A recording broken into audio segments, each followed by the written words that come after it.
പ്രിയപ്പെട്ട പ്രേക്ഷകരെ, നമ്മൾ നല്ല പച്ചപ്പിലാണ് നിൽക്കുന്നത്. ഇത് നിങ്ങൾക്ക് കാണാൻ പറ്റുന്നുണ്ടാവുന്ന അറിയാം അല്ലേ? നേരം വെളുത്തിരിക്കുന്നു, നന്നായി വെളുത്തിരിക്കുന്നു. പക്ഷെ കഴിഞ്ഞ പ്രാവശ്യം അവിടെ ഇങ്ങനെ ചുവന്ന് ഇങ്ങനെ സൂര്യൻ വരുന്നത് അത് 7 മണിയോട് കൂടിയായിരുന്നു എന്ന് തോന്നുന്നു അല്ലേ? ഇന്നിപ്പോ അത്രയും വന്നു തുടങ്ങിയിട്ടില്ല. എങ്കിൽ പോലും ബ്യൂട്ടിഫുൾ ആയിട്ടുള്ള പ്രകൃതി രമണീയമായ ദൃശ്യങ്ങൾ പ്രേക്ഷകർക്ക് കാണാൻ കഴിയുന്നുണ്ടാകും. നമ്മള് സൂര്യൻ വരും വരാതിരിക്കില്ല എന്ന് പറഞ്ഞുകൊണ്ട് നമ്മൾ കൊല്ലത്ത് നാളെ മുതൽ ഒരു വലിയ സംഭവം നടക്കുകയാണ്. CPIM സംസ്ഥാന സമ്മേളനത്തിന് കൊല്ലത്ത് നാളെ കൊടിയുയരും.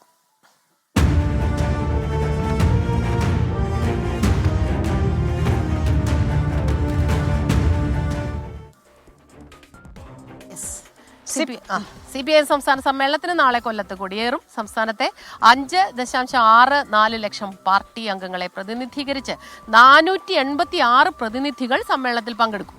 3 വർഷത്തെ പ്രവർത്തനം വിലയിരുത്തുന്ന രാഷ്ട്രീയ സംഘടനാ റിപ്പോർട്ടിനൊപ്പം സംസ്ഥാനത്തിന്റെ ഭാവി വികസനം സംബന്ധിച്ച കാഴ്ചപ്പാട് അവതരിപ്പിക്കുന്ന രേഖയാകും ഇത്തവണ സമ്മേളനത്തെ ശ്രദ്ധേയമാക്കുക. ഇത് 3-ാം തവണയാണ് കൊല്ലം CPIM സമ്മേളനത്തിന് ആതിഥേയത്വം വഹിക്കുന്നത്. ഇതിനു മുമ്പ് 1971-ലും 95-ലുമാണ് കൊല്ലത്ത് CPIMന്റെ സംസ്ഥാന സമ്മേളനം നടന്നത്. 30 കൊല്ലത്തിന് ശേഷം വീണ്ടും ഒരു സമ്മേളനത്തിന് ആതിഥേയത്വം വഹിക്കുന്നതിൻ്റെ ആവേശത്തിലാണ് കൊല്ലത്തെ CPIM പ്രവർത്തകർ. സമ്മേളനത്തിന്റെ ഭാഗമായുള്ള പതാക, കൊടിമര, ദീപശിഖ ജാഥകൾ നാളെ പൊതുസമ്മേളന വേദിയിൽ സംഗമിക്കുന്നതോടെ കൊല്ലം CPIM സംസ്ഥാന സമ്മേളനത്തിന്റെ ആരംഭങ്ങളിൽ അമരും. സമ്മേളനത്തിന് തുടക്കം കുറിച്ചുകൊണ്ട് ആശ്രമ മൈതാനിയിൽ പതാക ഉയർത്തും. വ്യാഴാഴ്ചയാണ് പ്രതിനിധി സമ്മേളനം. Polit bureau coordinator Prakash Karat സമ്മേളനം ഉദ്ഘാടനം ചെയ്യും. 486 പ്രതിനിധികളും 44 അതിഥികളും നിരീക്ഷകരും ഉൾപ്പെടെ 530 സഖാക്കളാണ് സമ്മേളന പ്രതിനിധികളായിട്ട് ഉണ്ടാകുക. 3 കൊല്ലത്തെ രാഷ്ട്രീയ സംഘടനാ പ്രവർത്തനങ്ങൾ അവലോകനം ചെയ്തുകൊണ്ടുള്ള പ്രവർത്തന റിപ്പോർട്ട് സമ്മേളനത്തിൽ അവതരിപ്പിക്കും. എറണാകുളം സമ്മേളനം കൈക്കൊണ്ട തീരുമാനങ്ങൾ എത്രമാത്രം പ്രാവർത്തികമായെന്ന വിലയിരുത്തലും കൊൽക്കത്ത പീനം തീരുമാനങ്ങൾ നടപ്പിലാക്കിയതിലുള്ള വിലയിരുത്തലും റിപ്പോർട്ടിന്റെ ഭാഗമാണ്. എന്നാൽ എറണാകുളം സമ്മേളനത്തിലെ പോലെ തന്നെ നവകേരള കാഴ്ചപ്പാട് അവതരിപ്പിക്കുന്ന രേഖയാണ് കൊല്ലം സമ്മേളനത്തിലെയും ഹൈലൈറ്റ്. നവകേരളത്തിനായുള്ള പുതു വഴികൾ എന്നുള്ള ഒരു രേഖ ചർച്ച ചെയ്യാൻ ഞങ്ങൾ ഉദ്ദേശിക്കുന്നുണ്ട്. കഴിഞ്ഞ 3 കൊല്ലക്കാലത്തെ അതിൻ്റെ പ്രയോഗം എങ്ങനെ, എത്രത്തോളം നമ്മൾ ചൂണ്ടിക്കാണിച്ച കാര്യങ്ങളിലേക്ക് മുന്നോട്ടേക്ക് പോകാൻ സാധിച്ചിട്ടുണ്ട്, അതിൻ്റെ ഭൂതകാലവും അതിൻ്റെ വർത്തമാനവും അതിൻ്റെ ഭാവിയും ഈ ത്രികാല ബന്ധത്തെ അടിസ്ഥാനപ്പെടുത്തി വളരെ ഗൗരവപൂർവ്വം ഒരു രേഖ ചർച്ച ചെയ്യണമെന്ന് തന്നെയാണ് കണ്ടിട്ടുള്ളത്. റിപ്പോർട്ടിന്മേലുള്ള പൊതുചർച്ചയിൽ സർക്കാരിനെ പറ്റി ഉയർന്ന അഭിപ്രായങ്ങളും നിർദ്ദേശങ്ങളും പ്രത്യേകം ശ്രദ്ധിക്കപ്പെടും. ജില്ലാ സമ്മേളനങ്ങളിതുപോലെ ചർച്ചയും വിമർശനവും അതിരുവിടാതിരിക്കാൻ നേതൃത്വം പ്രത്യേകം ശ്രദ്ധിക്കും. പ്രകടമായ രീതിയിലുള്ള വിഭാഗീയതയ്ക്ക് അന്ത്യം കുറിച്ചതോടെ CPIM സമ്മേളനങ്ങളെ ചുറ്റിപ്പറ്റിയുള്ള ആ പഴയ ഉദ്വേഗജനകമായ അന്തരീക്ഷം ഇപ്പോഴില്ല. സംസ്ഥാന സമിതിയിലേക്കും സംസ്ഥാന സെക്രട്ടറിയിലേക്കും ആരൊക്കെ പുതുതായി വരും എന്നതിൽ മാത്രമാണ് ആകാംക്ഷ. കൊല്ലത്ത് നിന്ന് സതീഷിനും രാജ്കിരണിനുമൊപ്പം R. ശ്രീജിത്ത്, 24. കൃഷ്ണ, ഈ പണ്ട് MN വിജയൻ മാഷിന്റെ പ്രഭാഷണങ്ങൾ അതിപ്പോഴും യൂട്യൂബിലൊക്കെ കാണുമ്പോൾ എല്ലാവരും ഇങ്ങനെ കേട്ടുകൊണ്ടേയിരിക്കും. അദ്ദേഹം ചില കാര്യങ്ങൾ, ചില യാഥാർത്ഥ്യങ്ങളൊക്കെ ഇങ്ങനെ വെട്ടി തുറന്ന് പറയും. അദ്ദേഹം പറഞ്ഞൊരു കാര്യം, ഈ അഭിപ്രായം ഇരുമ്പുലക്കല്ല എന്ന് പറയുന്നതിനെ കുറിച്ച് അദ്ദേഹം പറഞ്ഞ് മാറിക്കൊണ്ടേയിരിക്കണം. എല്ലായ്പ്പോഴും ഒരേ അഭിപ്രായത്തിൽ ഉറച്ചു നിൽക്കുന്നതല്ല രാഷ്ട്രീയവും വികസനവും ഒന്നും തന്നെ, അത് മാറിക്കൊണ്ടേയിരിക്കണം. ചിലപ്പോൾ തെറ്റും, അത് തിരുത്തണം. ഇപ്പം ഞാൻ ഇത് പറയാൻ കാരണം എന്താ വെച്ചാൽ പലപ്പോഴും ഇപ്പോൾ നമ്മുടെ CPIM അല്ലെങ്കിൽ കോൺഗ്രസ് നേതാക്കളൊക്കെ എന്തെങ്കിലും ഒരു കാര്യം ഇന്ന് പറയുന്നു, പിന്നീട് അത് വലിയ പ്രശ്നങ്ങളിലേക്ക് പോകുമ്പോൾ അല്ലെങ്കിൽ ചില സമ്മർദ്ദങ്ങളൊക്കെ ഉണ്ടാകുമ്പോൾ ആ പ്രസ്താവനകൾ പിൻവലിക്കുന്നു. ഇപ്പൊ CPIയിൽ അങ്ങനെ ഒരു പുകയിലുണ്ടായിട്ടുണ്ട് അല്ലേ? അതിനെക്കുറിച്ച് അടുത്ത വാർത്ത. പറയുന്ന പോലെ നല്ല നിലപാടുകളിൽ നമ്മൾ ഉറച്ചു നിൽക്കണം. അതായത് അതേസമയം തിരുത്തലുകൾ കാലത്തിന്റെ ആവശ്യമനുസരിച്ച് മാറേണ്ടവ മാറുകയും പറഞ്ഞ ഉടനെ തന്നെ സംഭവം തിരുത്തുകയൊക്കെ ചെയ്യുമ്പോഴേ അല്ലെങ്കിൽ അതിനെക്കുറിച്ച് പിന്നീട് മിണ്ടാതിരിക്കുമ്പോൾ അത് വലിയ കൺഫ്യൂഷൻ ഉണ്ടാക്കും. അതിനെക്കുറിച്ചാണ് പറയാൻ വരുന്നത്. അപ്പോൾ അംഗങ്ങളുടെ മദ്യപാനം വിലക്കിയ പെരുമാറ്റച്ചട്ടത്തെ ചൊല്ലി CPIയിലുള്ള ആശയക്കുഴപ്പം തുടരുകയാണ്. എന്തിനാണ് അങ്ങനെ ഒരു ആശയക്കുഴപ്പം? പൊതുമധ്യത്തിൽ മദ്യപിച്ച് പാർട്ടിക്ക് നാണക്കേട് ഉണ്ടാക്കരുതെന്ന് പറഞ്ഞ സംസ്ഥാന സെക്രട്ടറി തന്നെ സ്വന്തം പ്രതികരണം വിഴുങ്ങിയതാണ് ഈ ആശയക്കുഴപ്പത്തിന് കാരണമായത്. മദ്യപിച്ചുകൊണ്ട് പൊതുവേദിയിൽ ഹാജരാകാൻ പാടില്ല. മദ്യവചനമാണ് പാർട്ടിയുടെ നയം. കമ്മ്യൂണിസ്റ്റുകാർ പരസ്യമായിട്ട് മദ്യപിച്ച് 4 കാലിൽ വരാൻ പാടില്ല ജനങ്ങളുടെ മുമ്പിൽ, അത് ഉറപ്പാണ്. ജനുവരി 10-ന് മാധ്യമങ്ങൾക്ക് നൽകിയ ഈ പ്രതികരണത്തെയാണ് പാർട്ടി മുഖമാസികയായ നവയുഗത്തിലെ കുറിപ്പിൽ CPI സംസ്ഥാന സെക്രട്ടറി ബിനോ വിശ്വം തള്ളിപ്പറയുന്നത്. സ്വന്തം പ്രതികരണം മറച്ചുവെച്ച് എല്ലാ കുറ്റവും മാധ്യമങ്ങൾക്കുമേൽ വെക്കുന്നതാണ് ബിനോ വിശ്വത്തിൻ്റെ പുതിയ ലൈൻ. കമ്മ്യൂണിസ്റ്റ് വിരോധം തലയ്ക്ക് പിടിച്ച മാധ്യമ പ്രവൃത്തികൾ മദ്യപാനത്തിന് CPI അനുവാദം കൊടുത്തുവെന്ന മട്ടിൽ വ്യാഖ്യാനിച്ചുവെന്നാണ് ബിനോ വിശ്വത്തിൻ്റെ പരിദേവനം. മാധ്യമ വ്യാഖ്യാനം പാർട്ടിക്കകത്തും പുറത്തുമുള്ളവർ ഏറ്റുപിടിക്കാൻ ശ്രമിച്ചതായും നവയുഗത്തിലെ കുറിപ്പിൽ ബിനോയ് വിമർശിക്കുന്നുണ്ട്. എന്തുകൊണ്ട് മാധ്യമങ്ങൾ ഇങ്ങനെയൊക്കെ ചെയ്യുന്നുവെന്നതിന് വിദഗ്ധരുമായി ചർച്ച ചെയ്ത ശേഷം കണ്ടെത്തിയ 5 കാരണങ്ങളും കുറിപ്പിൽ എടുത്തു പറയുന്നുണ്ട്. ബ്രാഞ്ച് സമ്മേളനങ്ങളെ ചർച്ചയിൽ രാഷ്ട്രീയ ഉള്ളടക്കമില്ലെന്ന കഴിഞ്ഞ ലക്കത്തിലെ വിമർശനത്തിനെതിരെ പാർട്ടി ആസ്ഥാനത്ത് നിരവധി കത്തുകൾ ലഭിച്ചതായും ബിനോ വിശ്വം തന്നെ സ്ഥിരീകരിക്കുന്നു. കമ്മ്യൂണിസ്റ്റ് വിരുദ്ധരുടെ കെണിയിൽപ്പെട്ടതുകൊണ്ടാണ് പാർട്ടി അംഗങ്ങൾ ഇങ്ങനെ കത്തയച്ചതെന്നും നവയുഗത്തിലെ കുറിപ്പ് ഒരു തവണയെങ്കിലും വായിച്ചിരുന്നെങ്കിൽ കത്ത് എഴുതുമായിരുന്നില്ലെന്നും ബിനോ വിശ്വം പരാതിപ്പെടുന്നുണ്ട്. 25ാം പാർട്ടി കോൺഗ്രസ് മുന്നോടിയായുള്ള സമ്മേളനങ്ങൾ ലോക്കൽ തലത്തിലേക്ക് കടന്നിരിക്കെ പാർട്ടിയിൽ നിന്നുണ്ടായേക്കാവുന്ന എതിർ നീക്കങ്ങൾ മുന്നിൽ കണ്ടുള്ള മുൻകൂർ ജാമ്യമെടുപ്പാണ് ബിനോയിയുടെ വിമർശനമെന്നാണ് CPI നേതാക്കൾ നൽകുന്ന സൂചന. ആർ ശ്രീജിത്ത്, 24, തിരുവനന്തപുരം. അങ്ങനെ നമ്മൾ ഈ പാടത്തിന്റെ നടുവിലൂടെ ഇങ്ങനെ നടന്നുകൊണ്ടിരിക്കുമ്പോഴേ ഇവിടെ പാടത്തിന്റെ ഇത് റോഡിന് ഇതിന്റെ ഈ രണ്ട് സൈഡിലായിട്ട് വീടുകളുണ്ട് ഇടയ്ക്കൊക്കെ. അപ്പൊ ആ വീട്ടിൽ നിന്ന് ഒരു കൊച്ചു മിടുക്കൻ വേറൊരു മിടുക്കനെ കൊണ്ട് വന്നു കേട്ടോ. സ്റ്റുവർട്ട് ലിറ്റിൽ കണ്ട സ്നോബോളിനെ പോലെ. പ്രേക്ഷകരെ കാണിച്ചു കൊടുക്കാം. ആരേത്? എന്താ ഇവന്റെ പേര്? കുഞ്ഞുമണി. കുഞ്ഞുമണി എന്നാണോ പേര്? ഞാൻ വിചാരിച്ചു അവന് വല്ല ഇംഗ്ലീഷ് പേരൊക്കെ ആയിരിക്കും. മോന്റെ പേരെന്താ? മോന്റെ പേരെന്താ? അസ്ലം. അസ്ലം. കുഞ്ഞുമണി. കുഞ്ഞുമണിയെ കിട്ടിയിട്ട് കുറെ നാളായോ? കുഞ്ഞുമണിയെ ശരിക്കും കാണിച്ചേ നമ്മുടെ പ്രേക്ഷകരൊക്കെ ഒന്ന് കാണട്ടെ. കണ്ടാ നമ്മുടെ സ്റ്റുവർട്ട് ലിറ്റിലെ സ്നോബോളിനെ പോലെ പരിചയക്കേടുണ്ടോ? ഈ കുഞ്ഞുമണി പ്രിയപ്പെട്ട പ്രേക്ഷകരെ, ലോക ചരിത്രത്തിൽ ആദ്യമായി പൂച്ചയുടെ ബൈറ്റ് എടുക്കുന്ന സ്മിത ചേച്ചി. പൂച്ചയ്ക്ക് കൊണ്ട് മൈക്ക് വെച്ചു കൊടുത്തേക്കും. ഞാൻ ഇപ്പൊ 6ാം ക്ലാസ്സിൽ. ഭയങ്കര ഇഷ്ടമാണോ? കാറ്റ്സിനെ മാത്രമാണോ അതോ എല്ലാ പെറ്റ്സിനെ ഇഷ്ടമാണോ? ക്യാറ്റ്സിന് മാത്രം. ഇനി പ്രത്യേകിച്ച് ഫുഡാണോ? കാറ്റ് ഫുഡാണോ? ക്യാറ്റ് ഫുഡ് കൊടുക്കാം. ആണോ? നല്ല ഇഷ്ടമുണ്ട്. നല്ല സുന്ദരനല്ലേ? അപ്പൊ അസ്ലം മോനെ രാവിലെ കണ്ടതല്ലേ നമുക്ക് കൊടുക്കണ്ടേ കുഞ്ഞുമണിക്ക്? പൂച്ചേന് പേരൊക്കെ വെച്ച് എഴുതി പിടിച്ച് എന്ത് ചെയ്യാനാ ചേച്ചി? അമ്മയ്ക്ക് പോകാനോ? അപ്പൊ ചെറിയൊരു ഗതാഗത തടസ്സം ഉണ്ടായി. മോനെ അസ്ലം, താങ്ക് യു. അപ്പൊ രാവിലെ നല്ല സന്തോഷമുള്ള ഒരു കാര്യമാണല്ലേ. പേർഷ്യൻ കാറ്റാണ്, നല്ല ക്യൂട്ടായിട്ടിരിക്കണം അല്ലേ? അതെ അതെ. അടുത്ത വാർത്തയിലേക്ക് പോകുന്ന സമയത്ത് അപ്പൊ ഇന്ന് ദേശീയ സുരക്ഷാ ദിനമാണ്. തൊഴിലിടങ്ങളിലും പൊതുയിടങ്ങളിലും സുരക്ഷ ഉറപ്പാക്കുകയാണ് ലക്ഷ്യം. ദേശീയ സുരക്ഷാ കൗൺസിലിന്റെ നേതൃത്വത്തിലാണ് ഈ ദിനം ആചരിക്കുന്നത്. പൊതുയിടങ്ങളിലും തൊഴിലിടങ്ങളിലും സുരക്ഷയും അവരുടെ ആരോഗ്യകരമായ പരിസരം ഒക്കെ ഉറപ്പുവരുത്തുക എന്നുള്ളതാണ് ഈ ദിനം ലക്ഷ്യമിടുന്നത്. ആ ദിനാചരണത്തെക്കുറിച്ചുള്ള ഒരു റിപ്പോർട്ടിലേക്ക്.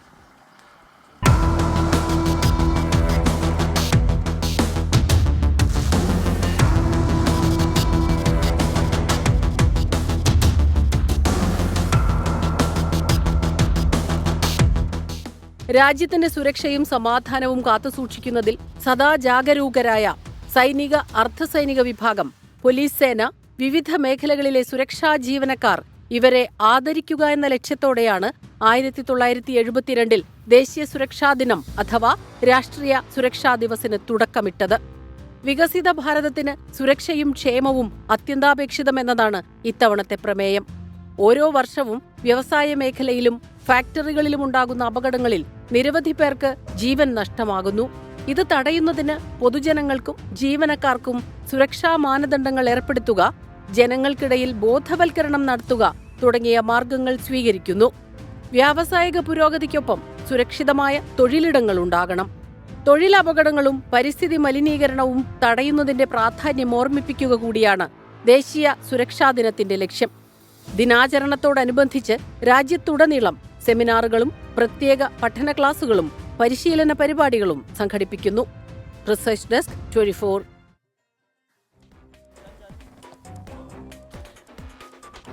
ഈ സുരക്ഷാ ജീവനക്കാരുടെ കാര്യം പറയുമ്പോഴേ എനിക്ക് എപ്പോഴും ഞാൻ ഓർക്കാറുണ്ട്, ഈ അക്രമങ്ങളൊക്കെ രാത്രിയൊക്കെ നടക്കുന്ന സമയത്ത് നമ്മുടെ ഓരോ സ്ഥലങ്ങളിൽ സെക്യൂരിറ്റി ചേട്ടന്മാരുണ്ടാവും. ചിലരൊക്കെ നല്ല പ്രായമുള്ളവരായിരിക്കും. കാരണം വേറെ നല്ല ജോലികളൊക്കെ കഴിഞ്ഞ് വന്നിട്ട് പിന്നെയും ജോലി ചെയ്യേണ്ട അവസ്ഥയാണ് ചിലർക്കൊക്കെ. അപ്പം അവരൊക്കെ ചിലപ്പോൾ രാത്രിയൊക്കെ പോകുമ്പോൾ ഞാൻ ചോദിക്കും, ചേട്ടാ രാത്രി പ്രശ്നങ്ങൾ ഉണ്ടാകാറുണ്ട്. ചില സമയത്ത് വേറെ പല പ്രശ്നങ്ങൾക്കും അവരുടെ അടുത്തേക്കാണ് മെക്കിട്ട് കയറുക. അപ്പോൾ അവരുടെയൊക്കെ കാര്യത്തിൽ ഒരു കരുതൽ നമുക്ക് വേണം എന്ന് ഈ ദിവസത്തിൽ ഞാൻ ആലോചിക്കുകയായിരുന്നു. അത് കൃത്യമായിട്ട് അവരുടെ സുരക്ഷ ഉറപ്പാക്കണം അല്ലേ? നമ്മുടെ സ്ഥാപനത്തിലും എപ്പോഴും നമ്മൾ വരുമ്പോൾ ചിരിയോടുകൂടെ നമ്മളെ സ്വീകരിക്കുന്ന നമ്മുടെ ചേട്ടന്മാരുണ്ട്. അപ്പോൾ നമ്മുടെ ചാനലിലെ സെക്യൂരിറ്റി ചേട്ടന്മാരടക്കം നമ്മളുടെയൊക്കെ സുരക്ഷയ്ക്ക് വേണ്ടി ജോലി ചെയ്യുന്ന എല്ലാ സെക്യൂരിറ്റി ചേട്ടന്മാർക്കും വളരെയധികം സ്നേഹം, സന്തോഷം. ഇനി നമ്മൾ പോകേണ്ടത് ആദിവാസി മലയോര മേഖലയായ തിരുവനന്തപുരം അമ്പൂരിയിൽ സൗജന്യ ടെലിമെഡിസിൻ സൗകര്യം ഒരുക്കിയിരിക്കുകയാണ് നിംസ് മെഡിസിറ്റി. പകൽ സമയം ഡോക്ടറുടെ സേവനവും 24 മണിക്കൂറും ടെലിമെഡിസിൻ സൗകര്യവും ഇവിടെ ഉണ്ടാകും. പാറശാല MLA CK ഹരീന്ദ്രനാണ് പദ്ധതി ഉദ്ഘാടനം ചെയ്തത്.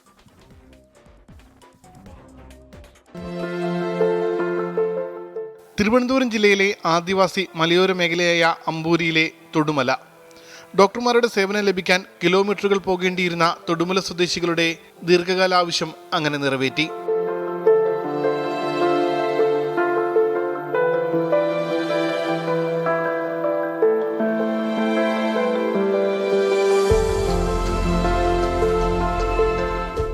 പകൽ സമയം പൂർണ്ണമായും ഡോക്ടറുടെ സേവനം ലഭിക്കും. കൂടുതൽ വിദഗ്ധ ഉപദേശം വേണ്ട സാഹചര്യമാണെങ്കിൽ ടെലിമെഡിസിൻ സൗകര്യം ഉപയോഗപ്പെടുത്തും. തൊടുമലയിലെ ചികിത്സാ കേന്ദ്രത്തിൽ തന്നെ ഇതിനുള്ള സൗകര്യങ്ങൾ ഒരുക്കിയിട്ടുണ്ട്. പദ്ധതി CK ഹരീന്ദ്രൻ MLA ഉദ്ഘാടനം ചെയ്തു.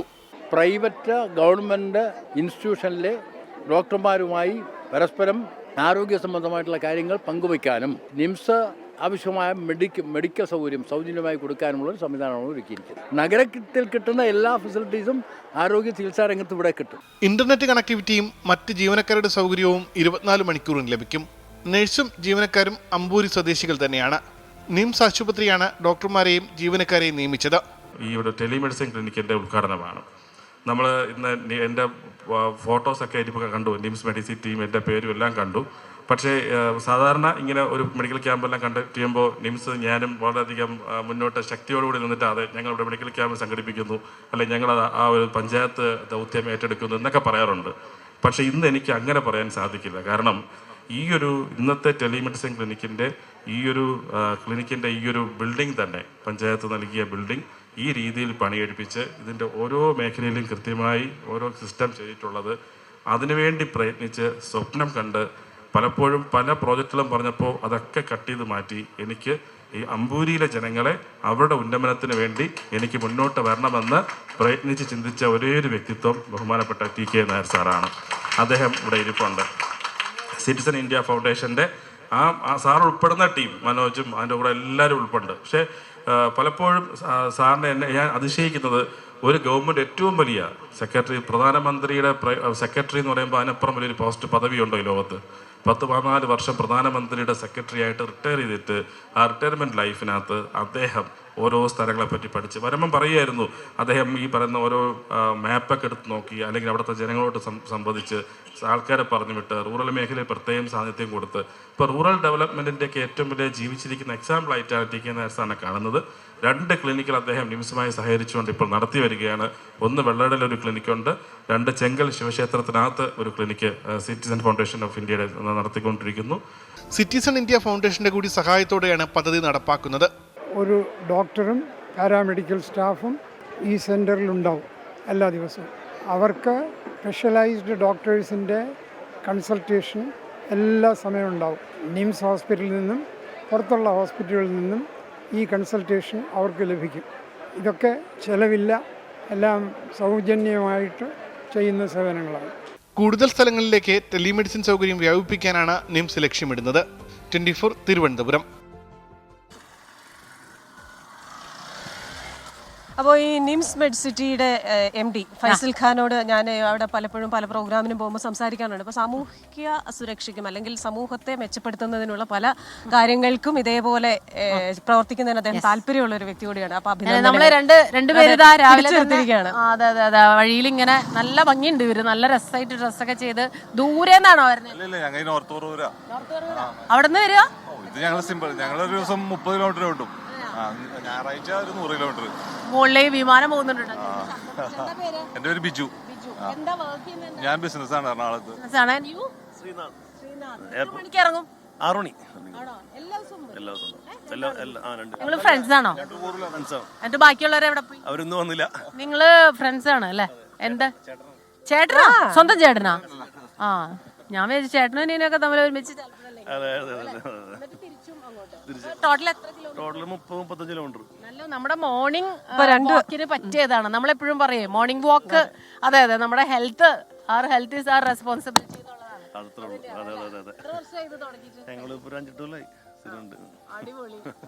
നല്ല സന്തോഷം നിങ്ങളെ കണ്ടതിൽ. നല്ലൊരു ദിവസം ആശംസിക്കുന്നു. ഒരു കുഞ്ഞു ഗിഫ്റ്റാണ്, വലിയ കാര്യമൊന്നുമില്ല. Thank you so much. 24 ഓർക്കുക, വീട്ടിലെ കുഞ്ഞുങ്ങൾക്ക് കൊടുക്കുക, 24 കാണുക. അപ്പൊ നിങ്ങൾ ഇങ്ങനെ സ്പീഡിൽ വരുമ്പോ ചേച്ചി പറയാം. പിന്നെ വാർത്ത ഇതൊക്കെ കാണാറുണ്ട്. 24 വെരി ഗുഡ്. സാറിന്റെ പരിപാടി പിന്നെ കാണുമല്ലോ. അപ്പൊ ഇതും കൂടെ കാണും കേട്ടോ. Have A good day. ചേച്ചി പറയാറുണ്ട് നിങ്ങളെ പിടിക്കാൻ. ഞാൻ എനിക്ക് വയസ്സാകാതെ ഇനിയിപ്പോ അവരെ പിടിക്കാൻ പറ്റില്ല. Bye. Thank you. Bye. Take care. അപ്പോൾ സന്തോഷമായി. അപ്പോൾ നമ്മുടെ പ്രേക്ഷകർ ചോദിക്കുന്നുണ്ട് കമന്റ് വായിച്ചില്ലെങ്കിൽ ഞങ്ങൾ ഞങ്ങളുടെ പാട്ടിന് പോകുന്ന റയാൻസ് ഏത് പാട്ടിനാണെന്ന് അവരോട് ചോദിച്ചു നോക്കാം. അതുപോലെ തന്നെ നിഷാദ് മുത്തു ചോദിക്കുന്നു, മിജോ ജോയ്, നീതു ജോർജ് പറഞ്ഞു കമന്റ് വായിച്ചില്ലെങ്കിൽ പോകും എന്ന് പറയുന്നു. അജിത SK, എൻ്റെ മകൻ അഡ്രസ് എന്നാണോ പേര്? വെറൈറ്റി പേരാണ്, നമുക്ക് പറയാം അവിടെ കേട്ടോ. ഷഫീർ മണ്ണാർക്കാട്. ഒരു ദിവസം ഒരാളെ കണ്ടില്ലെന്ന് കരുതി അയാൾക്ക് എന്ത് പറ്റിയെന്ന് ചോദിക്കുന്നുണ്ടോ? ഓ, നമ്മുടെ പ്രജിന് എവിടെയെന്ന് ചോദിച്ചാൽ പ്രജിന് ഇവിടെ തന്നെ ഉണ്ട്, ഒരു കുഴപ്പമില്ല. ഇന്നലെ ആ മുതൽ വന്ന് എൻ്റെ തലയിൽ കയറി കുച്ചിപ്പുടിയും ഭരതനാട്യവും കളിച്ചിട്ട് വളരെ ലേറ്റായിട്ട് ഇന്നലെ ഡ്യൂട്ടി കഴിഞ്ഞിട്ടാണ് പോയത്. അപ്പൊ അതുകൊണ്ടാണ് ഇന്ന് രാവിലെ വരാതിരുന്നത്. വരും കേട്ടോ. നമ്മുടെ ഈ ബർത്ത്ഡേ വിഷസിലേക്ക് പോയാലോ നമുക്ക് അല്ലേ? വന്നിട്ടുണ്ടോ? ഓക്കെ. അപ്പോ ആരൊക്കെയാണ് ഇന്ന് ജന്മദിനം ആഘോഷിക്കുന്നത്? ഗ്രീഷ്മ, സാംസൺ, ആദർശ്. അപ്പോ ഫിദയ്ക്കും ഗ്രീഷ്മയ്ക്കും സാംസണിനും ആദർശിനും happy birthday. Happy birthday to you. നല്ല ജന്മദിനം ആശംസിക്കുന്നു. നല്ല വർഷമാകട്ടെ. അപ്പൊ പ്രിയപ്പെട്ട പ്രേക്ഷകരെ, മോർണിംഗ് വാക്ക് അങ്ങനെ തുടരുകയാണ്. നമ്മൾ ഈ പാടം അപ്പുറത്തും ഇപ്പുറത്തും പാടമുണ്ട്. ഈ പാടത്തെ ഇടയ്ക്ക് ഇങ്ങനെ കൊറ്റി കൊക്ക് എന്നൊക്കെയാ പറയാ, വെള്ള കൊറ്റികള്. നിങ്ങൾ എന്താ പറയാ അവിടെ നാട്ടില്? ക്രിസ്റ്റീനയുടെ മനസ്സിൽ വേറെ എന്തൊക്കെയോ വന്നു. എനിക്ക് കൊക്ക. അപ്പൊ കൊക്കല്ലേ? കൊറ്റിന്നും പറയുന്നേക്കാം. നല്ല രസമുണ്ട് കാണാനായിട്ട്. പിന്നെ ഒരുപാട് പേര് രാവിലെ തന്നെ നടക്കാൻ പോകുന്നവരുണ്ട്. അതുപോലെ ഓരോ ചെറിയ ചെറിയ സാധനങ്ങൾ പാല് വാങ്ങാൻ അങ്ങനെയൊക്കെ ആയിട്ട് പോകുന്നവരൊക്കെ ഇടയ്ക്ക് കാണുന്നുണ്ട്. നമ്മൾ അവരോടൊക്കെ കുശലം പറഞ്ഞാണ് നമ്മുടെ ഈ മോർണിംഗ് വാക്ക് തുടരുന്നത്. അതെ, ലേറ്റ് ആയിട്ട് വന്ന സുലൈമാൻ അബ്ദുൽ ഖാദർ പറയുന്നുണ്ട് പള്ളിയിൽ പോയിട്ട് വന്നതാണ്. രവീന്ദ്രൻ CA, നമ്മുടെ ജനാർദ്ദനൻ നായർ, രഘുനന്ദൻ തിരുമലവാരം കണ്ടില്ല ഇന്ന്, എന്ത് പറ്റിയെന്ന്. നിഷാദ് മുത്തു, റെജി, ഓമന സുമി, സമീർ A, സുനിൽകുമാർ, അഭിറാം, എബ്രഹാം തോമസ്, കേശിവദാസ്, അബ്ദുൾ റസാഖ്, വാപ്പു, ഫാത്തിമ, ഷാഹുൽ ഹമീദ് ഒക്കെ മെസ്സേജ് അയക്കുന്നുണ്ട്. പിന്നെ ലോക ചരിത്രത്തിൽ ആദ്യമായി പൂച്ചയുടെ ബൈറ്റ് എടുത്തത് കേൾക്കാൻ താല്പര്യമുണ്ടെന്ന് പറയുന്ന പ്രേക്ഷകരുണ്ട്. അപ്പൊ നമ്മുടെ വിനിൽകാശി പറയുന്നു മൃഗസംരക്ഷണ വകുപ്പിന്റെ അവാർഡ് പതക്കം കിട്ടും എന്ന്. അപ്പൊ നമുക്കിനി അടുത്ത വാർത്തയിലേക്ക് പോകാം. ഫൈനൽ ഉറപ്പിക്കാൻ കരുത്തർ.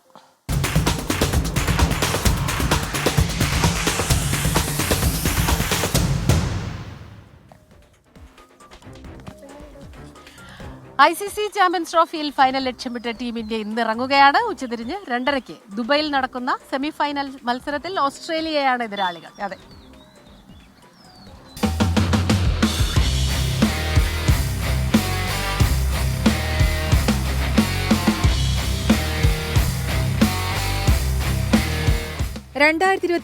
നവംബർ 19 ഏകദിന ഫോർമാറ്റിൽ ഇന്ത്യയും ഓസ്ട്രേലിയയും അവസാനമായി മുഖാമുഖം വന്ന ആ ദിവസം അത്ര എളുപ്പം മറക്കാനാവില്ല. അഹമ്മദാബാദ് സ്റ്റേഡിയത്തിലെ 1,00,000-ലധികം വരുന്ന കാണികളെ നിശബ്ദരാക്കി ഓസ്ട്രേലിയ ഇന്ത്യയെ തോൽപ്പിച്ച് ലോക ചാമ്പ്യന്മാരായത് അന്നായിരുന്നു. കഴിഞ്ഞ 2020 ലോകകപ്പിന്റെ സൂപ്പർ 8-ൽ ഓസ്ട്രേലിയയെ പഞ്ഞിക്കിട്ടെങ്കിലും അന്നത്തെ ആ വേദന മാറാൻ ഏകദിന ഫോർമാറ്റിൽ തന്നെ വേണം ഇന്ത്യക്ക് ഒരു ജയം. മിന്നും ഫോമിലാണ് ടീം ഇന്ത്യ. ഗ്രൂപ്പ് റൗണ്ടിൽ 3 മത്സരങ്ങളും ജയിച്ച ഒരേയൊരു ടീം. ബാറ്റിംഗിലും ബൌളിംഗിലും ആവോളം ആയുധങ്ങൾ. ദുബായിൽ തന്നെ കളിക്കുന്നതിന്റെ ആനുകൂല്യം. ഓസ്ട്രേലിയയോട് കണക്ക് തീർക്കാൻ ഇതിനേക്കാൾ നല്ല അവസരമില്ല. ഏകദിന ഫോർമാറ്റിലെ വിശ്വവിജയികളെങ്കിലും കങ്കാരുക്കളുടെ ചാമ്പ്യൻസ് ട്രോഫി സ്ക്വാഡ് അത്ര സ്ട്രോങ് അല്ല. പരിക്ക് മൂലം സ്ഥിരം captain Pat Cummins, Mitchell Starc, Hazlewood എന്നിവരില്ലാത്തത് ബൌളിംഗ് നിരയിൽ നല്ല രീതിയിൽ നിഴലിക്കുന്നുണ്ട്. ബാറ്റർമാർക്കും സ്ഥിരതയില്ല. എന്നാൽ എന്നും തലവേദനയായിട്ടുള്ള ട്രാവിസ് ഹെഡിനെ പേടിക്കണം team India. Steve Smith, Glenn Maxwell എന്നിവരും ഒറ്റയ്ക്ക് മത്സരം മാറ്റിമറിക്കാൻ കെൽപ്പുള്ളവർ. ചാമ്പ്യൻസ് ട്രോഫിയിലെ നേർക്കുനേർ കണക്കുകളിൽ ഇന്ത്യക്കാണ് മുൻതൂക്കം. 4 മത്സരങ്ങളിൽ 2 ജയം. 1-ൽ ഓസ്ട്രേലിയ ജയിച്ചപ്പോൾ 1 മത്സരത്തിന് ഫലമുണ്ടായില്ല. എന്തായാലും ഇന്ന് ദുബായ് ഇന്റർനാഷണൽ സ്റ്റേഡിയത്തിൽ ഫൈനലിന് തുല്യമായ ഒരു സൂപ്പർ സെമി ഫൈനൽ തന്നെ കാണാം ആരാധകർക്ക്. Sports desk 24. യെസ്, നമ്മളിപ്പോ ഒരു ഇക്കയെ കണ്ട്. Good morning. ഞങ്ങള് 24 കേട്ടോ രാവിലെ. നമ്മുടെ രാവിലത്തെ വാർത്താ ബുള്ളറ്റിൻ ഇവിടെ. എന്താ പേര്? എവിടെ വീട്? എവിടെ? മില്ലുപടി. അവിടെ നിന്ന് നടക്കും. എല്ലാ ദിവസവും നടക്കും. കുറെ നാളായോ നടക്കാൻ തുടങ്ങി? ഈ പോക്കറ്റിലൊരു പേന ഉണ്ടല്ലോ, സാധാരണ എപ്പോഴും പോകുന്ന എന്തുണ്ടാവും? അത് എപ്പോഴെങ്കിലും ഒരു ആവശ്യം വന്നു കഴിഞ്ഞാൽ ആർക്കെങ്കിലും ആവശ്യം വന്നാലും നമുക്ക് ആവശ്യം വന്നാലും ഉപയോഗിക്കാം. നല്ല കാര്യമായി. എഴുതും വായനയൊക്കെ അന്യമായിക്കൊണ്ടിരിക്കുന്നത്. അപ്പൊ ഇക്ക കണ്ടത് വളരെ സന്തോഷം. ഒരു കുഞ്ഞു സമ്മാനം. ഇക്കയ്ക്ക് ഇഷ്ടമുള്ള പേന കേട്ടോ. 24 കാണാറുണ്ടോ? കാണാറുണ്ട്. എല്ലാ ദിവസവും കാണും. ഇനി ഇവിടെ നിന്ന് നടന്നു ചെന്നിട്ടാണോ ചായയൊക്കെ കുടിക്കാൻ? ഇല്ല, ശരിയാ, ഞാൻ മറന്നു കേട്ടോ. സോറി. നോമ്പാശംസ. ക്ഷീണൊക്കെ ഉണ്ടോ? നല്ല ഇല്ല, കുഴപ്പമൊന്നുമില്ല. ഉച്ചയ്ക്ക് ഉറങ്ങാൻ പാടില്ല. ഇല്ല, ഉറങ്ങണതിന് കുഴപ്പമൊന്നുമില്ല. ഉറക്കമൊന്നുമില്ല. അപ്പൊ ശരി, സന്തോഷം കേട്ടോ. അപ്പൊ താങ്ക് യു. നല്ലൊരു ദിവസം. ശരി, സൂക്ഷിച്ച് വണ്ടി. അപ്പോ എന്തായാലും സന്തോഷമാണ് ഇങ്ങനെയുള്ള മനുഷ്യരെ പെട്ടെന്ന് അച്ഛന് ഭയങ്കര നിർബന്ധമായിരുന്നു പേന ഒരെണ്ണം എന്തായാലും. അത് നല്ല നല്ല പേനകൾ കിട്ടിയ അച്ഛൻ അത് സൂക്ഷിച്ച് കാത്തു വെക്കും. എന്റെ ഒരു വീക്ക്നെസ് ആണ് പേന. കളക്ഷൻ ഉണ്ട്. E.K. നായനാർ, നമ്മുടെ പഴയ മുഖ്യമന്ത്രി നായനാർ സാറിന് ഇതുപോലെ പേന കളക്ട്, കൊന്നാൽ ഒരാൾക്ക് പേന കൊടുക്കില്ലായിരുന്നു. അപ്പൊ നമ്മുടെ പ്രേക്ഷകരുടെ കമന്റ്സ് ഒക്കെ നമ്മൾ കാണുന്നുണ്ട് കേട്ടോ. രവികുമാർ PB ചോദിച്ചിരുന്നു എന്തോ നല്ല വാർത്തയൊന്നും ഇല്ലേന്ന്. അബ്ദുൾ റസാഖ് പറയുന്നവരുടെ കമന്റ് വായിക്കുന്നു. അങ്ങനെയൊന്നും അല്ല, പെട്ടെന്ന് കാണുന്നത് ഈ പറയുന്നത് നടക്കണം, ഇത് നോക്കണം, ഒരുപാട് പാടാ. നിങ്ങളെ ഞങ്ങൾക്ക് വേണ്ടേ, നിങ്ങളില്ലെങ്കിൽ ഞങ്ങളുണ്ടോ? പവിത്രൻ പാതിരാപ്പറ്റ, ചന്ദ്രൻ, അസ്നാർ, റിന്റു രാജൻ, അങ്ങനെ ഒരുപാട് പ്രേക്ഷകരുണ്ട്. എല്ലാവരുടെയും കമന്റ് വായിക്കണമെന്ന് എനിക്ക് ആഗ്രഹമുണ്ട്. അപ്പോൾ അതൊക്കെ സാധ്യമാവുന്ന ഒരു കാലം വരട്ടെ എന്ന് ആശംസിച്ചുകൊണ്ട് അടുത്ത വാർത്തയിലേക്ക് പോകും. നമ്മള് രഞ്ജി ട്രോഫി ജയിക്കുമെന്ന് വളരെയധികം കാത്തിരുന്നു. അപ്പൊ നമ്മുടെ അനിൽ വാസുദേവും ഗീസ് പീറ്ററും ശ്രീനാഥ് ചന്ദ്രനും എല്ലാം കൂടെ ചേർന്ന് ജയിപ്പിച്ചില്ല, പക്ഷെ റണ്ണേഴ്സ് അപ്പ് ആക്കി കൊടുത്തിട്ടുണ്ട്. വാർത്തയിലേക്ക് പോവാം. രഞ്ജി ട്രോഫി റണ്ണേഴ്സ് അപ്പ്, കേരളത്തിന് ആവേശോജ്വലമായ സ്വീകരണം ഒരുക്കി KCA. കേരള ക്രിക്കറ്റ് അസോസിയേഷൻ ആസ്ഥാനത്തേക്ക് നാസിക് ഡോളിന്റെ അകമ്പടിയോടെയായിരുന്നു സച്ചിൻ ബേബിയും സംഘവും എത്തിയത്. ഇന്ന് വൈകിട്ട് 6 മണിക്കാണ് സംസ്ഥാന സർക്കാരിന്റെ ഔദ്യോഗിക സ്വീകരണം. വിദർഭയെ വിറപ്പിച്ച് ഒടുവിൽ സമനിലക്കുരുക്കിൽ കിരീടം കൈവിട്ട കേരളം. എങ്കിലും ചരിത്രത്തിലാദ്യമായി റണ്ണേഴ്സ് അപ്പ് ട്രോഫി കേരളത്തിലേക്കെത്തിയപ്പോൾ ആവേശം അണപൊട്ടി. KCA ഭാരവാഹികൾ നാഗ്പൂരിലെത്തി ചരിത്രം കുറിച്ച ടീമിനെ പ്രത്യേകം ചാർട്ട് ചെയ്ത വിമാനത്തിൽ കേരളത്തിലെത്തിച്ചു. വിമാനത്താവളത്തിൽ ആദ്യ സ്വീകരണം.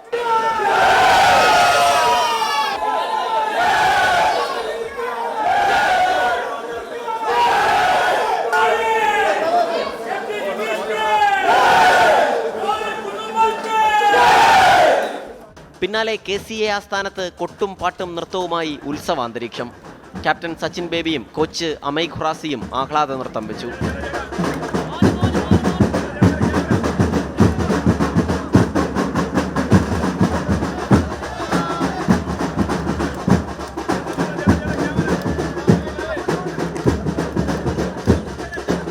സ്വീകരണം കണ്ടപ്പോൾ ജയിച്ചത് വിദർഭയല്ലേ എന്ന സംശയമുണ്ടായെന്ന സച്ചിൻ ബേബി. പക്ഷേ thanks to Kerala cricket association ഇങ്ങനത്തെ ഒരു നല്ലൊരു സ്വീകരണം തന്നെ നമ്മൾ ഒട്ടും പ്രതീക്ഷിച്ചില്ല. നമ്മൾ വിചാരിച്ചു 2-3 മീഡിയ വന്നിട്ട് നമുക്ക് ഇങ്ങനെ ഒരു ഫോട്ടോ എടുക്കുന്നതാണ്. പക്ഷേ നമ്മൾ ആ ഒരു വരവേൽപ്പ്, നമ്മുടെ ഇപ്പോൾ ഒരു ഇന്ത്യൻ പ്ലെയർ സെലക്റ്റായി വന്ന് തിരിച്ച് എല്ലാവരുടെ സ്വപ്നമാണ് ഇന്ത്യൻ ടീമിൽ കളിക്കണം എന്നുള്ളത്. അപ്പോൾ ഞാൻ ബേസിൽ തമ്പി ഇന്ത്യൻ ടീമിൽ കളിച്ചപ്പോൾ തിരിച്ചു വന്നപ്പോൾ ആ ഒരു സ്വീകരണം ഞാൻ കണ്ടിട്ടുണ്ട്. അപ്പോൾ അതുപോലത്തെക്കാളും വലിയൊരു സ്വീകരണമായിരുന്നു നമ്മൾ വന്നപ്പം നിങ്ങൾ എല്ലാവരും തന്നത്. അപ്പോൾ thanks to entire media group. സംസ്ഥാനത്തിന്റെ ഔദ്യോഗിക സ്വീകരണം നാളെ വൈകുന്നേരം 6 മണിക്ക് ഹയാത്തിൽ വെച്ച് നടക്കും. മുഖ്യമന്ത്രിയും പ്രതിപക്ഷ നേതാവും ഉൾപ്പെടെയുള്ളവർ പങ്കെടുക്കും. 24 തിരുവനന്തപുരം.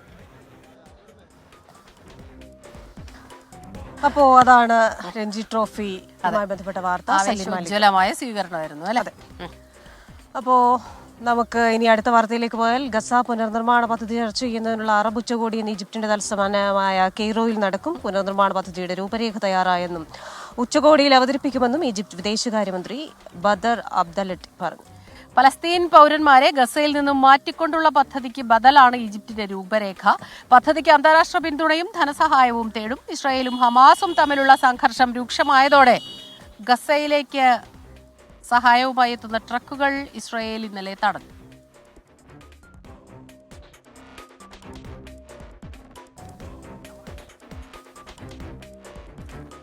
അപ്പോൾ നമ്മുടെ പ്രിയപ്പെട്ട അഡ്രസ് എന്ന് പറയുന്ന മോനും നഫ ഹാദിയ എന്ന് പറയുന്ന മോളുടെയും ബർത്ത്ഡേ ആണ്. Very very happy birthday.